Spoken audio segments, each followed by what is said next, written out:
So this is going to be a two-part series. The experiment that I wanted to do, I was worried would be a little bit complicated. So for this experiment, this is going to be an introduction to acids and bases.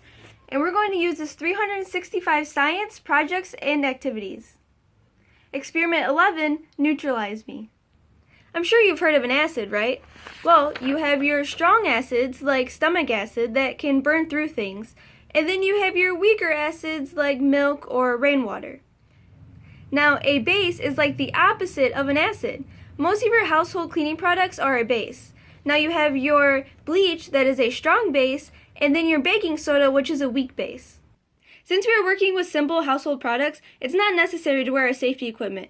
But if you want to, you always can, to be safe and to look cool. Today, we have vinegar as our acid, and we have ammonia as our base.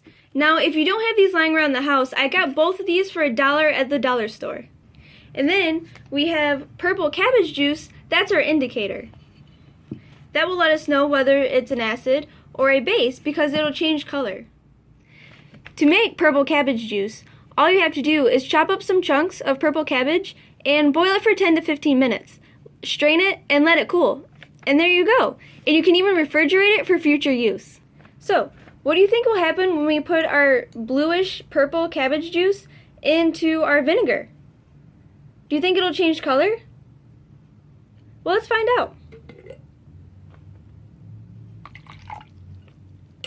Look at that. It turned pink. That lets us know that this vinegar is an acid. Now, what do you think will happen when we put it into our ammonia, our base? What color do you think it'll turn? Well, let's find out. Whoa, that one turned green. This is letting us know that our ammonia is in fact a base. Try doing this with things that you find around the house. But just so you know, if it doesn't change color, it could be a neutral solution, which means it's not an acid or a base, kind of like water. Or it could be both an acid and a base, but then that gets complicated. Now, if we put an acid and base together, what do you think will happen? Well, let's put them together. Well, nothing's happened yet, but do you think it's an acid or a base? Or what do you think this is? Let's go to our indicator and find out.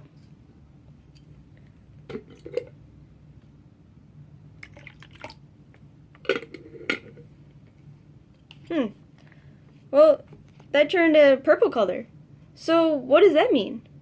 Well, this is our neutral solution. So that means that this is both an acid and a base. Or kind of neither because they kind of cancel each other out. Now, you can also try this with different things that you find around the house. But be careful what acids and bases you mix together because they can react. Just like that volcano experiment with baking soda and vinegar, and it goes all over the place. So please just be careful and be warned. So for next week's video, just remember the difference between an acid and a base. And you also will want to remember what an indicator does. And it could help if you remember a neutral solution. Now, a solution is just a fancy word for a specific type of liquid. So when I say solution, just think liquid. So next week, we'll be mixing different acids and bases, and we'll have way cooler color combinations and a godly explanation. So be sure to stay tuned. And until next time, bye!